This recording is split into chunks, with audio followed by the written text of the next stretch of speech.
Happy Sabbath, everyone. Our children's story for today is taken from Daniel chapter 3. Long ago, because the people in the kingdom of Judah were living very wicked lives, God had to remove his protection from his people. As a result, King Nebuchadnezzar, who was the ruler of the most powerful kingdom in the world at the time, conquered Judah and took a lot of the people back to his capital city of Babylon. Among those people brought to Babylon were Daniel, Hananiah, Mishael, and Azariah. You may or may not be more familiar with the new names they were given: Belteshazzar, Shadrach, Meshach, and Abednego. Even though they were young at the time, Daniel and his friends decided that they would faithfully serve God.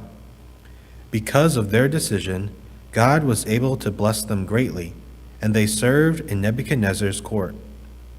But that's a story for another day. What I really want to talk to you guys about is an event that happened to Daniel's three friends many years later. You see, King Nebuchadnezzar had a giant golden statue built to boast about his great kingdom.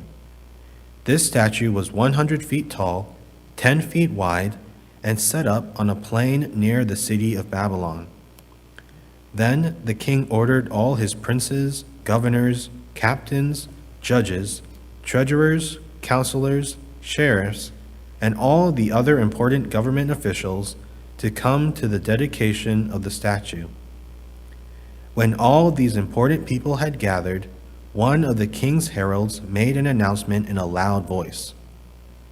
"People of all nations, let me tell you what you are expected to do. When you hear the first sound of the trumpets, followed by the playing of the flutes, lyres, zithers, harps, and other instruments, you will fall on your knees, bow to the ground, and worship the golden statue that King Nebuchadnezzar has set up.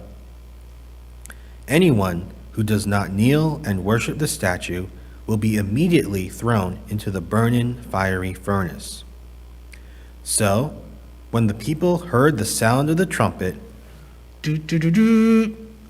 followed by the other instruments, they all got down on their knees and worshiped the golden statue, all except for three people: Shadrach, Meshach, and Abednego.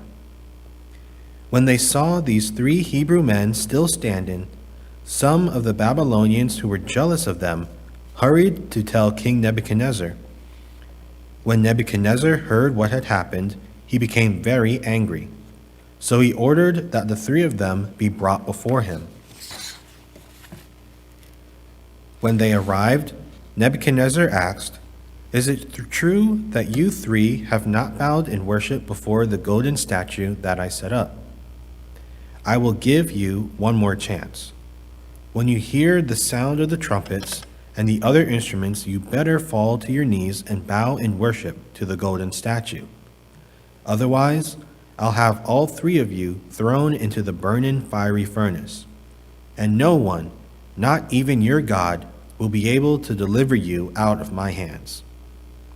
Shadrach, Meshach, and Abednego then answered the king, "Your Majesty, we don't need to think about our decision.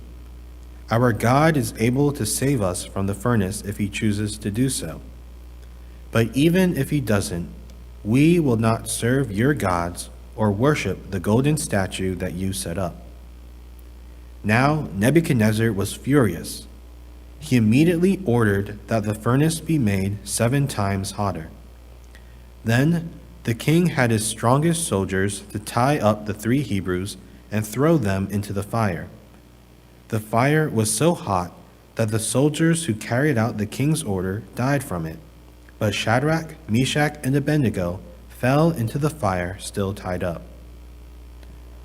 Nebuchadnezzar had been sitting and watching from a safe distance the whole time, but suddenly he rose from his seat absolutely shocked. Nebuchadnezzar asked his advisors, "Didn't we tie up and throw 3 men into the fire? Look, I see 4 men walking around in the fire, and the 4th one looks like the Son of God." The king called for Shadrach, Meshach, and Abednego to come out of the fire, which they did. When the king's officials checked the three men, they found that they hadn't burned, their hair wasn't singed, and there wasn't even the smell of smoke on their clothes. Then Nebuchadnezzar spoke again, saying, "Praise be to the God of Shadrach, Meshach, and Abednego, who sent someone to rescue his servants, because they put their trust in him. They were so loyal to God that they disobeyed my orders and risked their lives rather than bowing in worship before any god except their own." After these events, Nebuchadnezzar promoted Shadrach, Meshach, and Abednego and gave them even greater authority in Babylon.